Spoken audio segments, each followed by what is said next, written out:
বাংলাদেশ থেকে হিন্দু নয় বরং মুসলমানদের ভারতে অনুপ্রবেশের সংখ্যা গেল ৫ মাসে উল্লেখযোগ্য হারে বেড়েছে বলে দাবি করেছেন আসামের মুখ্যমন্ত্রী হিমন্ত বিশ্ব শর্মা, যার মূল কারণ পোশাক শিল্প। গোয়েন্দা সংস্থার বরাত দিয়ে হিমন্ত বলছেন, পরিবর্তিত প্রেক্ষাপটে বাংলাদেশে ভেঙে পড়া পোশাক শিল্পের সঙ্গে যুক্ত কর্মীরা রোজগারের আশায় ভারতে অনুপ্রবেশ করছেন।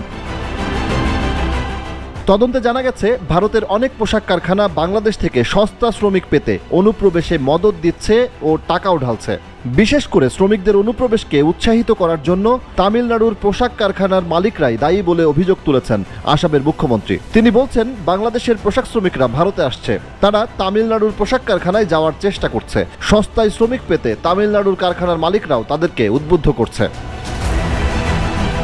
পরিস্থিতিকে অত্যন্ত উদ্বেগজনক বলে উল্লেখ করে আসামের মুখ্যমন্ত্রী হিমন্ত বলছেন, জীবিকার খোঁজে আসা গড়ে ২০ থেকে ৩০ জন অনুপ্রবেশকারী প্রতিদিন ধরা পড়ছে আসাম ও ত্রিপুরায়। বাংলাদেশে অন্তর্বর্তী সরকার গঠনের পর সহস্রাধিক মুসলিম অনুপ্রবেশকারী ধরা পড়লেও একজনও হিন্দু ধরা পড়েনি বলেও দাবি তার।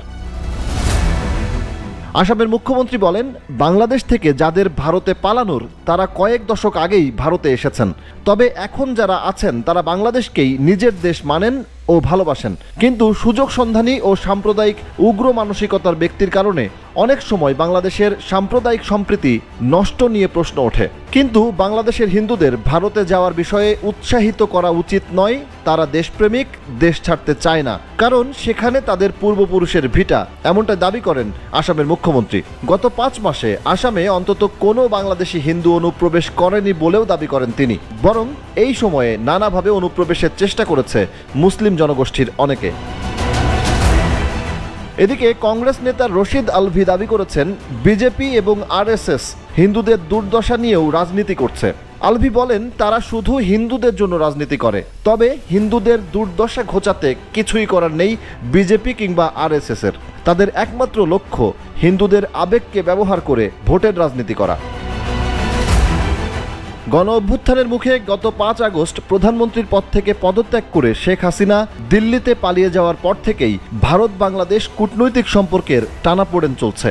সেই পরিস্থিতি থেকে উত্তরণে কূটনৈতিকভাবে দুপক্ষের মধ্যে চেষ্টাও অব্যাহত।